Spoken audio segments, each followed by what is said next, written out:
আপোনালোকক নমস্কাৰ জনাই আজিৰ ভিডিঅ' আৰম্ভ কৰিছোঁ। আজিৰ ভিডিঅ'ৰ বিষয়বস্তু হ'ল বৃশ্চিক ৰাশিৰ বাবে ভাল খবৰ আছে এপ্ৰিল মাহত। এপ্ৰিল মাহৰ মাহেকীয়া ৰাশিফল এই মাহটোতনো আপোনালোকৰ কি ভাল পৰিৱৰ্তন হ'বলৈ গৈ আছে সেই বিষয়ে আলোচনা কৰিম। আৰু এই মাহত আপোনালোকৰ কৰ্মক্ষেত্ৰ, পৰিয়াল, শিক্ষা, অৰ্থক্ষেত্ৰ, স্বাস্থ্য সম্পৰ্কে আলোচনা কৰিম। ভিডিঅ'টো সম্পূৰ্ণ শেষলৈকে চাই থাকিব। যিসকলে এতিয়ালৈকে মোৰ চেনেলটো ছাবস্ক্ৰাইব কৰা নাই, ছাবস্ক্ৰাইব কৰি অল নটিফিকেশ্যন প্ৰেছ কৰি থ'ব। এনেধৰণৰ নতুন ভিডিঅ' পাই থাকিব। ভিডিঅ'টো চাই ভাল পালে লাইক এটা কৰি আমাৰ মনোবল বঢ়াব আৰু আপোনাৰ বন্ধুবৰ্গক ভিডিঅ'টো শ্বেয়াৰ কৰি দিব বুলি আশা কৰিলোঁ। মই মধুনাথ আৰু আপোনালোকে চাই আছে মোৰ ইউটিউব চেনেল MG ৰাশিফল। বেছি পলম নকৰি আহক তেন্তে আৰম্ভ কৰোঁ আপোনালোকৰ বাবে মাহেকীয়া ৰাশিফল এপ্ৰিল 2025। প্ৰথমতে আহিছোঁ আপোনাৰ কৰ্মক্ষেত্ৰ। কৰ্মজীৱনৰ ফালৰ পৰা এই মাহটো আপোনাৰ ভাল হোৱাৰ সম্ভাৱনা আছে। এটা ভাল চাকৰি আৰু উচ্চ পদ পোৱাৰ প্ৰবল সম্ভাৱনা আছে। এই চাকৰিটোৱে আপোনাক ভাল দৰমহা প্ৰদান কৰিব আৰু আপোনাৰ অৱস্থানো ডাঙৰ হ'ব পাৰে, বাঢ়িব পাৰে। ব্যৱসায়ীসকলৰ বাবে এই মাহটো ভাল যাব। আপোনাৰ ব্যৱসায়ত নতুন বস্তু যোগ হ'ব পাৰে আৰু আপুনিও আপোনাৰ ব্যৱসায়ত কিছু নতুন কাৰ্যকলাপ যোগ কৰাত সফল হ'ব।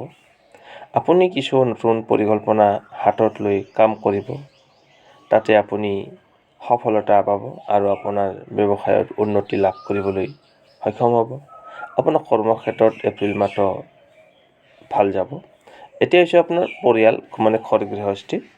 পাৰিবাৰিক জীৱনৰ বাবে এই মাহটো আগৰ তুলনাত কিছু ভাল হোৱা দেখিবলৈ পাব। পৰিয়ালৰ মিলা প্ৰীতিয়ে আপোনাক সুখ দিব।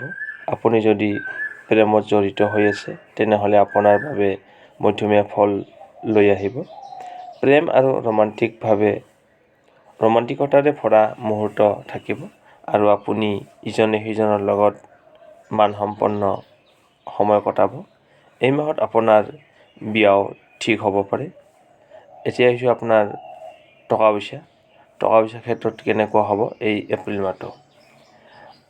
আপুনি এই মাহত আপোনাৰ আৰ্থিক ক্ষেত্ৰত উন্নতি দেখিবলৈ পাব। আপোনাৰ দৰকাৰী টকাখিনি যোগাৰ কৰিবলৈ সক্ষম হ'ব। লগতে আপুনি অৰ্থ সঞ্চয় কৰিবলৈও সক্ষম হ'ব এই এপ্ৰিল মাহত।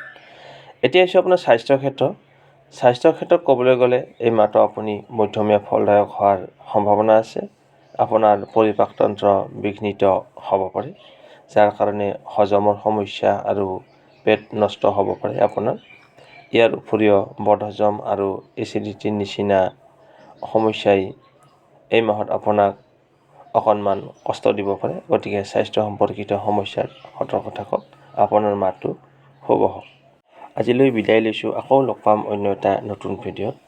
সম্পূৰ্ণ ভিডিঅ'টো চোৱা আপোনাক অশেষ ধন্যবাদ। আপোনাৰ মাহটো শুভ হওক।